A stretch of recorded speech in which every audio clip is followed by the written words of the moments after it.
আচ্ছা, আর স্ক্রিন কি দেখা যাচ্ছে? সবাইকে আমরা স্ক্রিন দেখতে পাচ্ছি?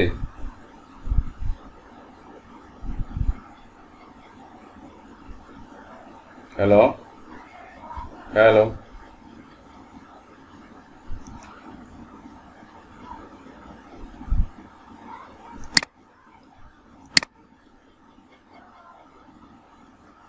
ওকে, আমরা আজকে যেটা শিখবো, এইচটিএমএল এর সাথে সিএসএস ফাইল ইনক্লুড করে কিভাবে, এবং সিএসএস ফাইল তিনটা ওয়েতে আমরা দেখছি। একটা ছিল আমাদের, তারা একটা তোমাদের সাথে পিকচার শেয়ার করে, তাহলে বুঝতে সুবিধা হবে।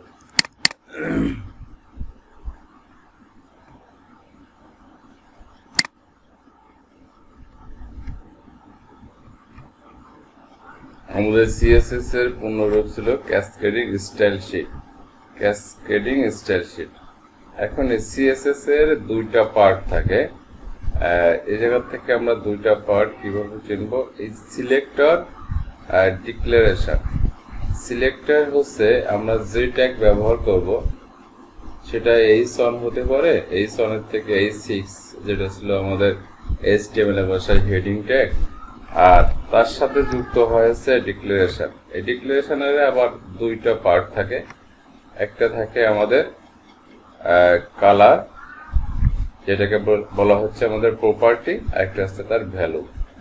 কালার যখন আমরা লিখবো তখন অবশ্যই জায়গায় আমরা কোলন দিব, দিয়ে কালার হচ্ছে এই জায়গায় দেখা যাচ্ছে কি ব্লু। এই কালার অর্থ হচ্ছে এই জায়গায় টেক্সট কালারকে বোঝানো হয়।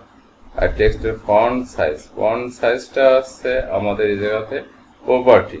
এটার ভ্যালু হচ্ছে কত পিক্সেল। তার মানে কোন একটা প্যারাগ্রাফ লিখি, যদি কোন একটা সেন্টেন্স লিখি, তাহলে সেই সেন্টেন্স বা প্যারাগ্রাফকে কিভাবে এটাকে বড় করা যায়, সেটা আমরা ফন্ট সাইজের মাধ্যমে এটা আমরা করতে পারি।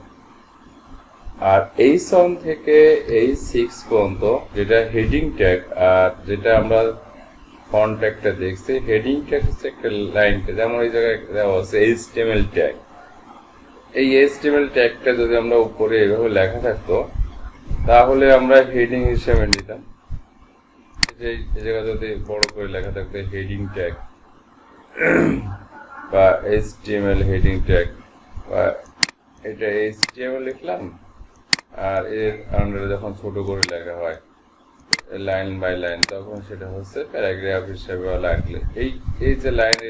এই যে লাইনগুলো থাকে আমাদের কোনো পেজের ভিতরে, বিভিন্ন যে টেক্সট ডকুমেন্ট গুলো থাকে, সেটা এই ফন্ট ট্যাগের মধ্যে করতে ফন্ট সাইজ, এটা সাইজ অনুযায়ী নির্ধারণ করা যায়, এটাকে কন্ট্রোল করা যায়।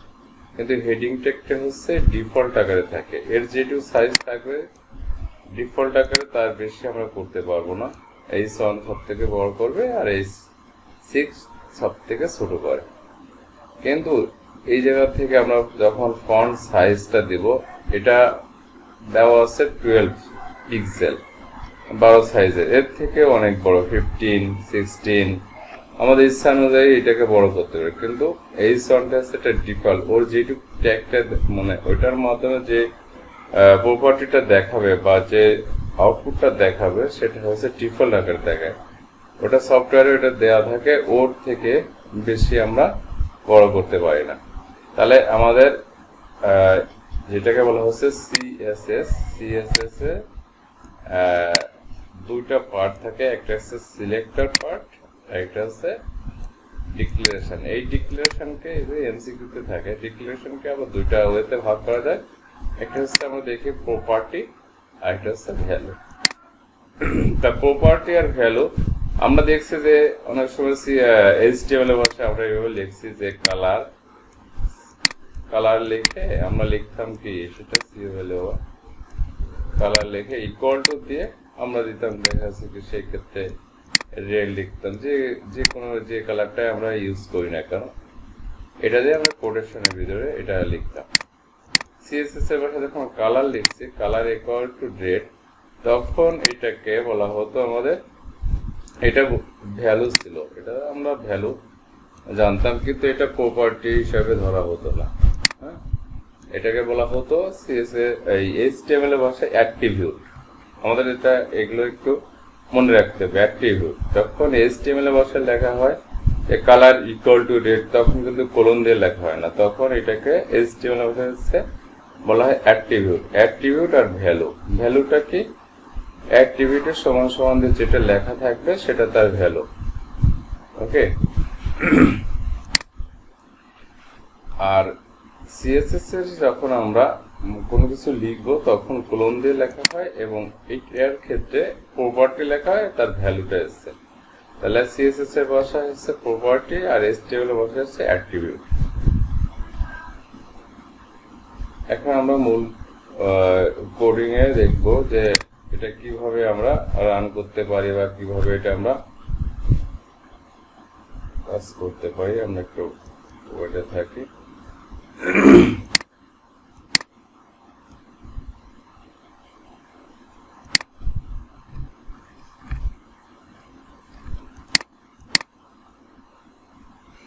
আমি দুটা ফাইলে জায়গা আগের থেকে শেয়ার করছিলাম, মানে লিখে রাখছিলাম, যাতে ক্লাসের ভিতরে এইগুলো লিখে আবার করতে গেলে অনেক টাইম লাগবে। এই জায়গা থেকে আমরা সহজে বুঝবো। সেটা হচ্ছে আমরা যখন এই জায়গায় একটা বিষয় দেখছি যে index.html, মানে index.txt, আমি এটা ইন্ডেক্স জায়গার নামটা আমি ধরে নিয়েছি। আর ডট দিয়ে, ডটের পরে যে বিষয়টা বোঝায় সেটা হচ্ছে এক্সটেনশন। এক্সটেনশনটা থেকে আমরা বুঝবো যে এটা HTML ফাইল, আর HTML ফাইলটাকে আমরা ইন্ডিকেট করা হয় ডক টাইপ HTML। হ্যাঁ, আর এই জায়গায় যে পার্টটা থাকে এটা আমাদের অনেক সময় আমি তোমাদের দেখিয়েছি যে মোবাইলে অ্যাপস এর মাধ্যমে যেটা আমরা প্র্যাকটিক্যালি দেখছি, সেটা সেই ক্ষেত্রে এই লেখাটা আসে না, যে অনেক সময় শো করে না HTML ল্যাঙ্গুয়েজ, এটা ইংলিশ ডিফল্ট চলে আসে। এই জায়গা থেকে ল্যাঙ্গুয়েজ সিলেক্ট করে দাও, তার হেড, এই জায়গায় একটা মেটা একটা আলাদা একটা ব্যাখ্যা আছে। আর এই যে UTF, এটা হচ্ছে আমাদের ইউনিকোডের একটা ভার্সন। আমরা এসে তৃতীয় অধ্যায়ে যখন আমরা করছিলাম ABCD code, unique code, alpha numeric code, এই টাইপের কিছু পড়ছিলাম। ইউনিক কোডকে আরো কয়েকটা ভাগে ভাগ করা যায়, তার ভিতরে একটা ভাগ ছিল UTF, মানে -8। হ্যাঁ, তারপর আমরা বলছিলাম যে টাইটেলটা ব্যবহার করা হয়।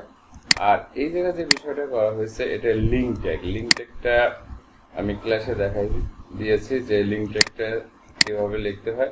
এই লিঙ্ক ট্যাগটা যদি না লিখি তাহলে এই যে HTML যে ফাইলটাই আমরা আছে, এই HTML ফাইলে আমরা টেবিলের কিছু বিষয় নিয়ে আলোচনা করব, সেই সাথে ইন্টারনাল CSS আর ইনলাইন CSS, এক্সটার্নাল CSS টা দেখবো। এই যে লিঙ্কটা করা হয়েছে, এই জায়গায় আরেকটা ফাইল আমি নিয়েছি, সেটা হচ্ছে style.css। এই জায়গা থেকে আমরা দেখতে পাচ্ছি যে style.css, তার মানে এটা হচ্ছে style.css এর .css এক্সটেনশনটা দেখে আমরা বুঝতে পারি এটা আমাদের CSS ফাইল। তাহলে এই একটা পেজ, মানে একটা ফাইল আর একটা ফাইল, তাহলে এই ফাইলটা হচ্ছে HTML ফাইল, কিন্তু এই ফাইলের সাথে HTML ফাইলের সাথে CSS ফাইল লিংক আপ করতে গেলে আমাদের এই লিংক ট্যাগটা অবশ্যই আমাদের মনে রাখতে হবে। এই লিংক ট্যাগটা আমি তোমাদের বই থেকে ওইটা মার্ক করে দিয়েছি, কারণ এটা অনেক সময় হচ্ছে MCQ তে থাকে যে HTML ফাইল এবং CSS ফাইলের ভিতরে লিংক আপ করতে গেলে সেই লিংক আপের 4টা অপশন দেওয়া থাকবে, তার থেকে সঠিক অপশনটা এই জায়গা থেকে আমাদের পূরণ করতে হয়। তাহলে এটা অবশ্যই এসেনশিয়াল ভাবে বা এটা অবশ্যই মনে রাখতে হবে যে আমাদের CSS ফাইলের HTML ফাইলে লিংক আপ করতে গেলে আমাদের লিংক রিয়েল স্টাইল শিট, তারপরে type text /CSS href style CSS। এই স্টাইল CSS টা হচ্ছে, এই জন্য অনেকে বলে যে স্যার টাইটেল না লিখলে কি হয়, টাইটেল না লিখে আমরা হেডের থেকে শুরু করতে পারি, হেড, তারপরে বডির থেকে শুরু করি। টাইটেল না দিলে তো এমনি তো পেজ শো করে, হ্যাঁ পেজ শো করে ঠিকই, কিন্তু মূলত আমাদের HTML এর যে ট্যাগ গুলো আছে, সেই HTML এর ট্যাগের যেগুলো আমরা দেখছি, সেটার ক্ষেত্রে আমরা এই জায়গা যেটা যখন আমরা প্রকাশ করছি যে HTML ফাইল কিভাবে কাজ করে বা HTML ফাইলের এর গঠনটা কি বা HTML ফাইলের তার মৌলিক ট্যাগগুলো কি কি সেগুলো অবশ্যই আমাদের জানতে হবে, কারণ যখন টাইটেল ইউজ করব তখন কিন্তু আমরা সহজে লিঙ্ক এই জায়গা থেকে আমরা করতে পারবো। ঠিক আছে, এই জন্য এই জায়গা থেকে HTML এর ইয়েগুলো আমরা টাইটেল অবশ্যই দিব। টাইটেল না দিলে কিন্তু এটার সাথে এটা লিঙ্ক আপ করা যাবে না। এই যে style.css এই জায়গায় style.css এইটার টাইটেলটা এই পেজের টাইটেলটা এর সাথে লিঙ্ক আপ করা হয়েছে। এবার এসে আমরা একটা বলছিলাম আমি লাস্টে, সেটা হচ্ছে এই সন থেকে আমরা বুঝি হচ্ছে এটা থেকে আমরা যে এটাকে সব থেকে বড় করবে। আর পি ট্যাগের ভিতরে আমি একটা বিষয় ইউজ করছি, সেটা হচ্ছে ক্লাস আর আইডি।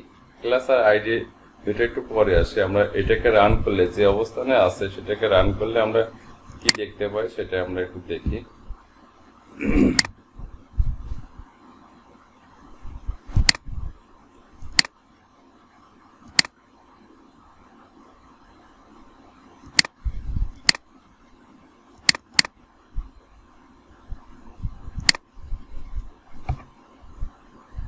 আমরা কোডিং করার পরে আমরা এই জায়গা থেকে ওপেন ইউতে আমরা ফায়ারফক্স ব্রাউজারে আমরা ওপেন করলাম।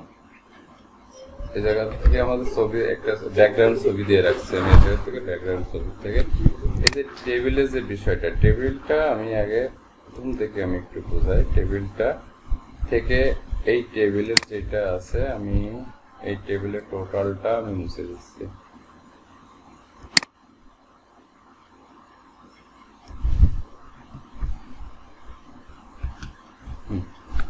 এই টেবিলটা টোটাল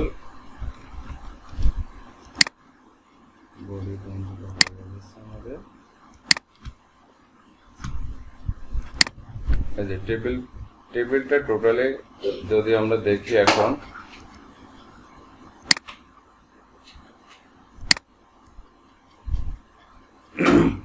এই যে এটা টেবিলের কিন্তু আমরা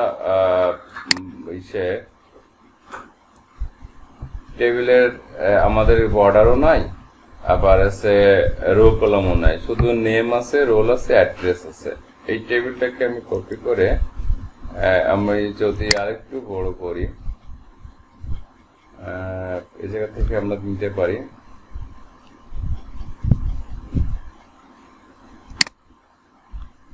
টিডি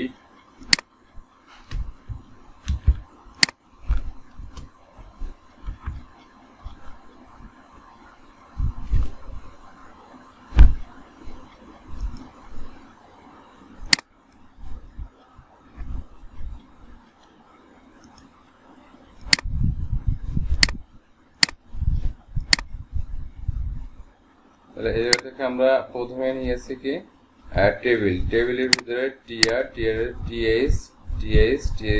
টেবিলের উপরে অংশে টিএস বেলায়, তারপর আবার টিআর নিয়েছি, টিআর ভিতরে নেম, তারপরে ছিল আমাদের রোল, অ্যাড্রেস দিয়েছি, তারপরে আবার এই জায়গা থেকে আমাদের টিআর একটা মিসিং হয়ে গেছে, টিআরটা দেখলাম। এবার আমরা ফন্ট পেজে আসি, ফন্ট পেজে এসে এই লোড দিলাম, দেখি এই জায়গা থেকে কোনটা পাওয়ার করছে কিনা। তাহলে এটার থেকে আমরা এটা টিআর ঠিক আছে আমাদের, এই জায়গা থেকে আমাদের টিআর, আর আবার এই জায়গা থেকে আমাদের আরেকটা টিআর মিসিং হয়েছে।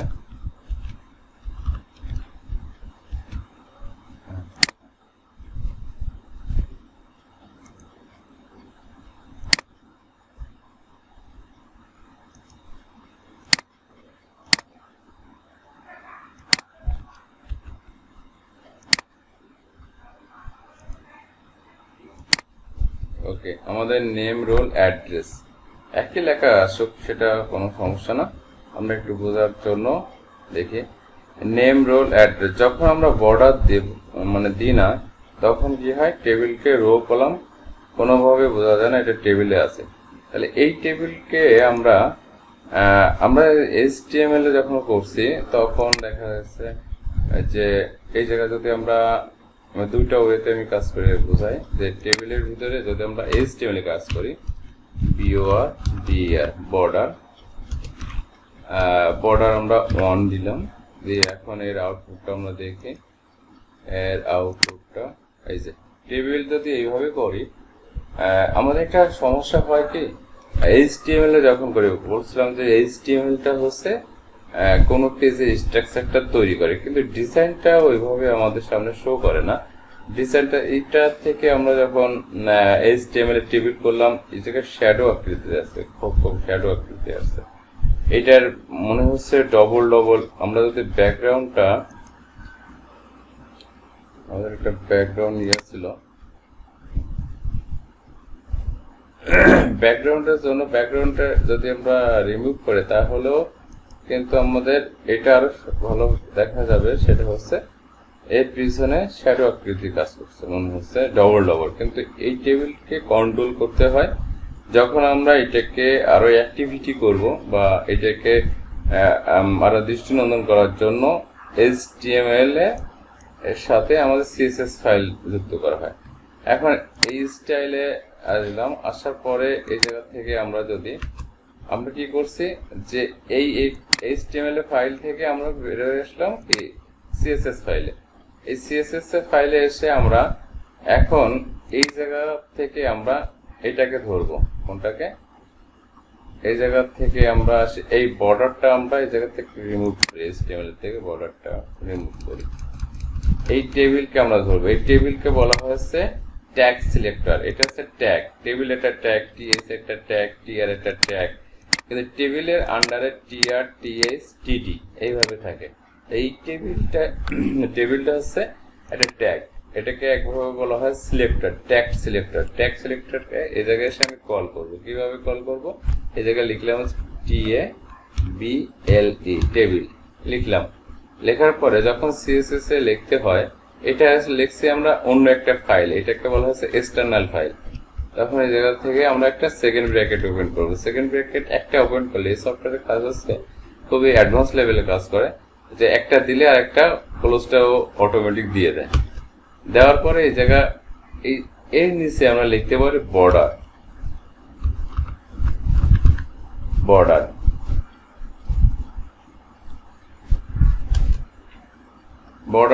লেখার পরে এই জায়গায় লিখবো হচ্ছে 1px লিখলাম 1px আর এই জায়গায় CSS এর ভাষায় বলা আছে সলিড বর্ডারটা সলিড আসবে তারপরে এটা ধরি ব্ল্যাক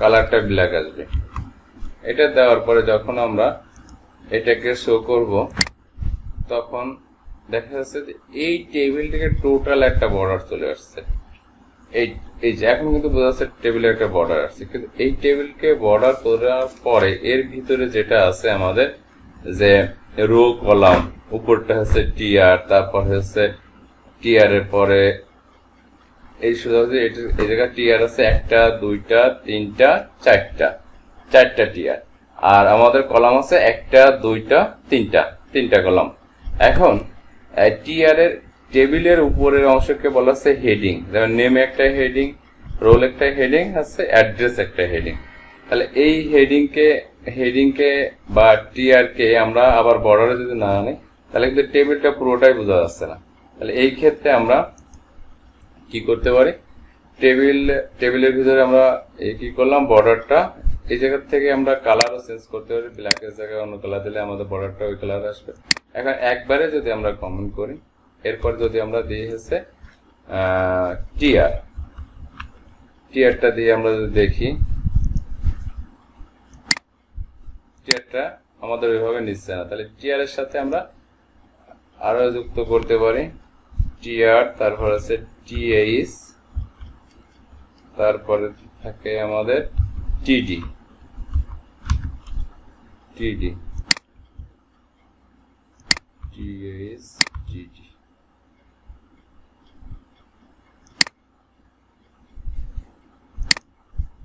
হ্যাঁ এখনো কিন্তু আমাদের ডবল ডবল আকৃতি আসছে, যে নেম, রোল, অ্যাড্রেস, তার আন্ডারে যে নামগুলো আছে বা রোল নাম্বার সবগুলো কিন্তু শ্যাডো আকৃতির এবং ডবল আকৃতি ভাবে আসছে। এখন এটাকে আমরা রিমুভ করব, যে ভিতরে যে অংশটা সেটা আসলে টেবিল হিসাবে মনে হচ্ছে না ওইভাবে। এখন এটাকে রিমুভ করতে গেলে আমরা আবার কি করতে পারি, এই জায়গা থেকে আবার টেবিলকে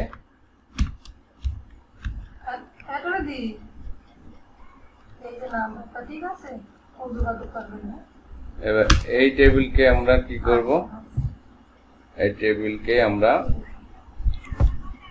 এই টেবিলটার আগে আমরা এই টেবিলের ভিতরে করে আসতে পারি। এই টেবিলের ভিতরে করলে তারপরে ওই টেবিলে আমরা একটা ডিজাইন করতে পারি।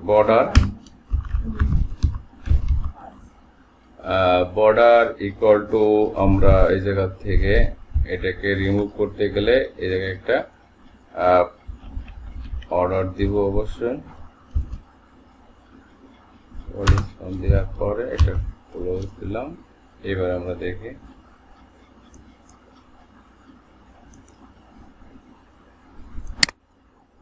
এখন কিন্তু আমাদের এটা রিমুভ হয়ে গেছে। এই কাজটা যত সহজে আমরা HTML এর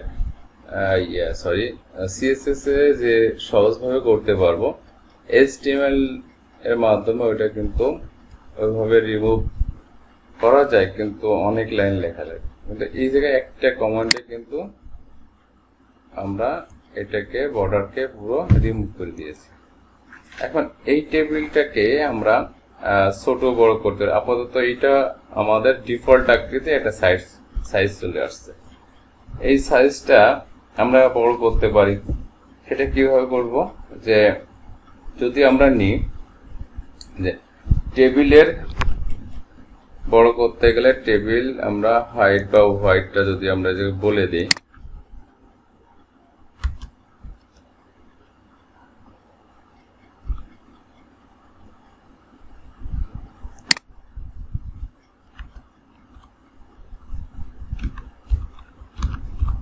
হোয়াইট দিলাম, হোয়াইট আমাদের একটা আমরা নিজেদের মতো একটু বসাই দেখি 80% বা 80% আমরা এই জায়গায় ইউজ করতে পারি।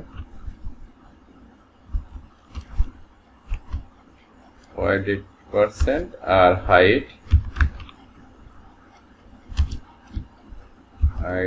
দিলাম আমরা 30%। ওকে, এই যে টেবিলটা কিন্তু আমাদের একটা এই জায়গা থেকে আমাদের টোটাল ডিসপ্লেটা হচ্ছে এই মাথা থেকে এই মাথা পর্যন্ত। এই 100% ডিসপ্লের মধ্যে 100% ডিসপ্লের মধ্যে আমাদের নিয়েছে হচ্ছে 80%। হ্যাঁ, যদি 100% আমরা এই জায়গায় ইউজ করি তাহলে পুরো আমাদের পুরো ডিসপ্লে জুড়ে নিবে। হাইট 80%, হোয়াইট আছে 80%, হাইট আছে 30%। এবার আমরা চাচ্ছি এইটাকে এই লেখাগুলোকে মাঝখানে আনতে। এই যে নেমটা মাঝখানে আছে, এটা রোল, অ্যাড্রেস, কিন্তু এই যে নাম বা রোল নাম্বার এগুলো আমাদের লেফট সাইডে আছে। তাহলে আমরা এটাকে কিভাবে কন্ট্রোল করতে পারি? এই ক্ষেত্রে আমরা দেখতে পারি টেক্সট অ্যালাইন যদি আমরা সেন্টার বা লেফট সেন্টারে রাখি, আমরা সেন্টারে দেখি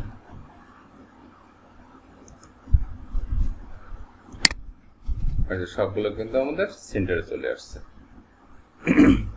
ঠিক আছে, আমরা এই জায়গা থেকে সব ধরনের একটা বিষয় আমি একটু শেয়ার করি তার আগে।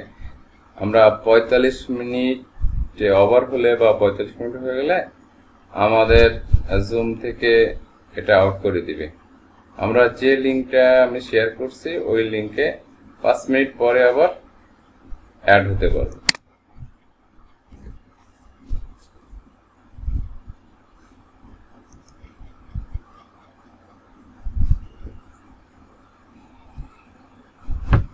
অ্যালাইন সেন্টার, অ্যালাইন যদি আমরা লেফট দিই লেফটে সবগুলো আসবে, বা রাইট দিলে সবগুলো আমাদের, এই যে যদি আমরা রাইট দিয়ে আমরা দেখতে পারি, মানে এই জায়গা থেকে আমরা সবকিছু কিন্তু আমাদের মতো আমরা কন্ট্রোল করতে পারবো। ওকে,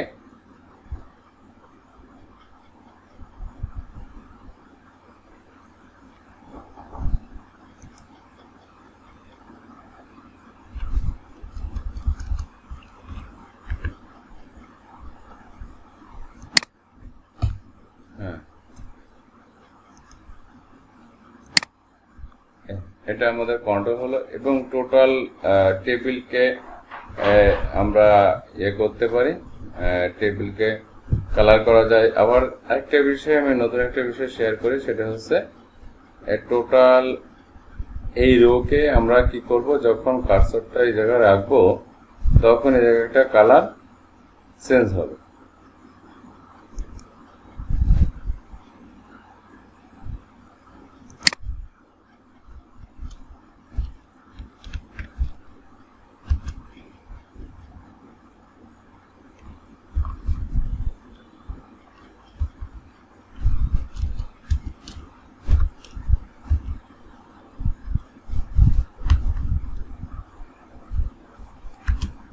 টিআর যেটাকে বলা ওভার,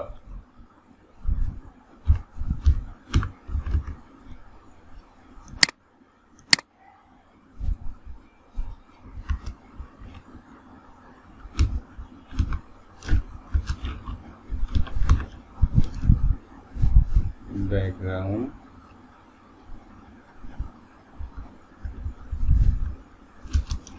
ব্যাকগ্রাউন্ড কালার,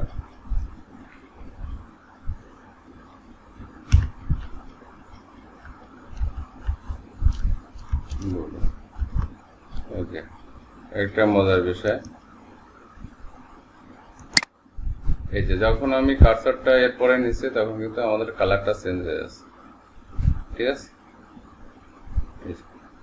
এখন যখন আমি সরাই নিয়ে আসছি তখন কিন্তু ওর মতন সিম্পল হইতে আছে। যখন আমি কার্সরটা এরপরে রাখবো তখন পুরো এই রোটা নিয়ে আমার কি কালার হয়ে যাবে, এটা আমাদের কালার হয়ে যাচ্ছে। এটাকে বলা হচ্ছে হোভার করা। আমাদের রো বাদে যদি আমরা টিটিতে নিতাম, তাহলে টিটির পরে আমাদের কিন্তু এটা কালারটা চেঞ্জ হবে। টিআর যদি আমরা টিটির ভিতরে নিই, টিটির মধ্যে, তাহলে সেটা কিভাবে শো করবে,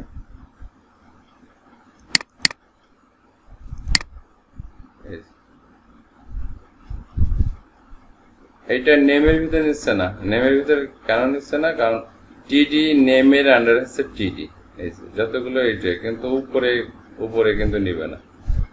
উপরে কিন্তু এটাকে বলা হচ্ছে যে টিএইচ, এটা টিএইচ এর ভিতরে দিয়ে আসছে না, যে টিএইচ এ কিন্তু কমন নিয়ে নাই, নিচে হচ্ছে আমাদের টিডির মধ্যে, টিডির মধ্যে কমন গুলো নিয়েছি। আর আমরা যাদের এই অ্যাপসটা নামানো আছে, আমি সেটা গ্রুপে শেয়ার করছি, তারা এই কাজগুলো আমরা প্র্যাকটিস করতে পারবো। আর এই জায়গায় যে ব্যাকগ্রাউন্ডটা আমরা নিয়েছি, ব্যাকগ্রাউন্ড ইমেজটা আমরা সিএসএস এ এসে আমরা এই জায়গা থেকে এই যে বডির ভিতরে কিন্তু এই বডির ভিতরে যদি আমি এটা কাট করে দিলাম, এখন দেখি নাই, হ্যাঁ শোনা যাচ্ছে না,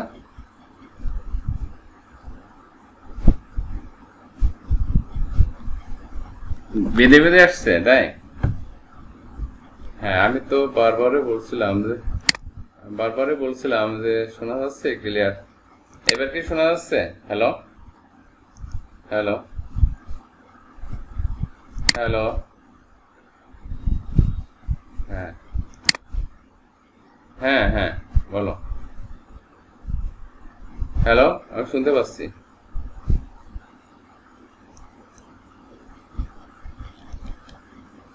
ওকে, এই যে বোর্ডের ভিতরে যখন আমরা এটা দিয়েছি ব্যাকগ্রাউন্ড ইমেজ যখন সিএসএস ভাষায় লেখা হয় তখন আমাদের ব্যাকগ্রাউন্ড হাইপেন দিয়ে লেখা হয় এবং কোলন দিয়ে। এই জায়গাটা ইউআরএল হচ্ছে আমরা লিখি না যখন ইমেজ সোর্স ফাইল বা সার্চ ফাইল আমরা এইচটিএমএল ভাষায় লিখি হচ্ছে সোর্স ফাইল। এই জায়গায় যদি আমরা লিখতাম তাহলে ইমেজ যদি আমরা এই যে এটা কি দেখা যাচ্ছে, এটা আমি হাইড করে রাখছি। এটা ছিল আমাদের এইচটিএমএল এর ভিতরে আমরা ইমেজটা নেওয়ার যে কোডিংটা, সেটা ছিল এটা আমি এসে কমান্ড দিয়ে এটাকে হ্যাঁ এটা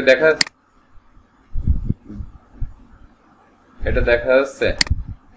এটা কিন্তু এইচটিএমএল এ অনেক কিছু লিখতে হয়, কিন্তু আমরা যখন এই যে সোর্স ফাইল এসআরসি সোর্স ফাইলটা যখন লিখছি এটা এইচটিএমএল এ, কিন্তু তখন আমরা একই কাজ করছি আমরা কিসের সিএসএস এর ভিতরে এসে যখন আমরা এই যে ব্যাকগ্রাউন্ড ইমেজ, শুধু ব্যাকগ্রাউন্ড ইমেজ দিলে আর তার ইউআরএলটা আমরা অবশ্যই যখন কম্পিউটার যদি আমরা কেউ প্র্যাকটিস করি তাহলে সেই ক্ষেত্রে এই জায়গা থেকে আমি প্রথম থেকে একটু দেখাই। এই যে ইমেজটা আমি কিন্তু এই জায়গায় একটা ফোল্ডার তৈরি করছি, ফোল্ডারের ভিতরে ক্লিক করলে কিন্তু আমার এই ইমেজটা শো করবে। এই ইমেজটা এটা আমরা লিখি যেটা এইচটিএমএল ভাষায় যে এই এসআরসি সোর্স ফাইল, তার মানে এই সোর্স ফাইলটা আছে এই জায়গায় আমার এই ইমেজটা যে নাম আছে বেবি ডট, এই জায়গায় একটা নাম দিয়েছে জেপিজি বা এটা আমি অন্য একটা ফরম্যাটে নিয়েছি। এটা কিন্তু আমাদের এই সোর্স ফাইলটা কি এই উপরে একটা এসে সি অবলিক ইউজার অবলিক এই জায়গা ডেস্কটপ, এই জায়গা টোটাল এই যে অবলিক দিয়ে এই পাথ নেমটা কিন্তু এই সোর্স ফাইলটা এই জায়গা থেকে নিয়ে আমার কি ওয়েব পেজে শো করতেছে। হ্যাঁ, এই জন্য আমাদের যে কাজটা করতে হবে সেটা হচ্ছে আমরা কি করব, এই যে আমি একটা ফাইল নিয়েছি যে ওয়েব পেজ, এই যে ওয়েব পেজের ভিতরে আমি ওইগুলো রেখে দিয়েছি, এই যে এগুলো রেখে দিয়েছি একটা ফাইলের ভিতরে, ফোল্ডারের ভিতরে আরেকটা ফোল্ডার করছি, সেই ফোল্ডারের ভিতরে আমি পিকচার রাখছি।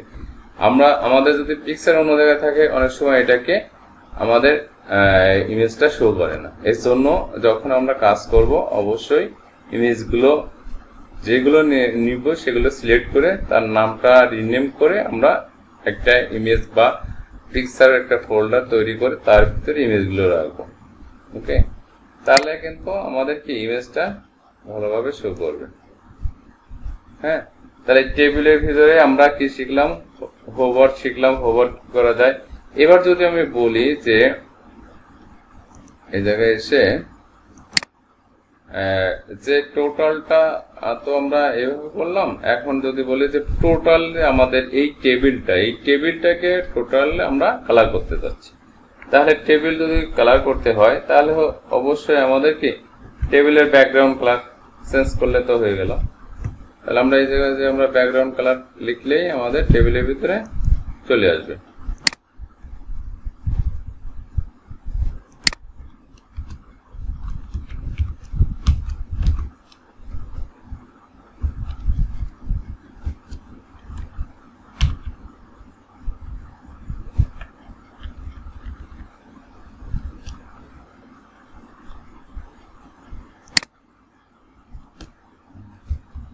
চলে আসছে ব্যাকগ্রাউন্ড কালার, আমাদের কালার আরো ভাবে আনা যায়।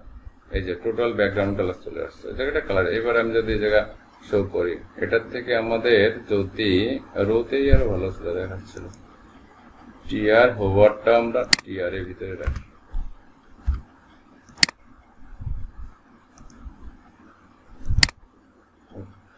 এবার টেবিলটা একটা কালার হয়েছে, আমি যখন কার্সরটা এরপরে রাখছি আমি টিআর টোটাল যতগুলো টিআর আছে সবগুলো টিআর এর ভিতরে, কিন্তু আমি আগে করছিলাম টিডির ভিতরে হোভার করছিলাম, যার ভিতরে নিব তখন এইভাবে আমাদের কিছু হবে। তাহলে একটা টেবিলকে কিভাবে বর্ডারকে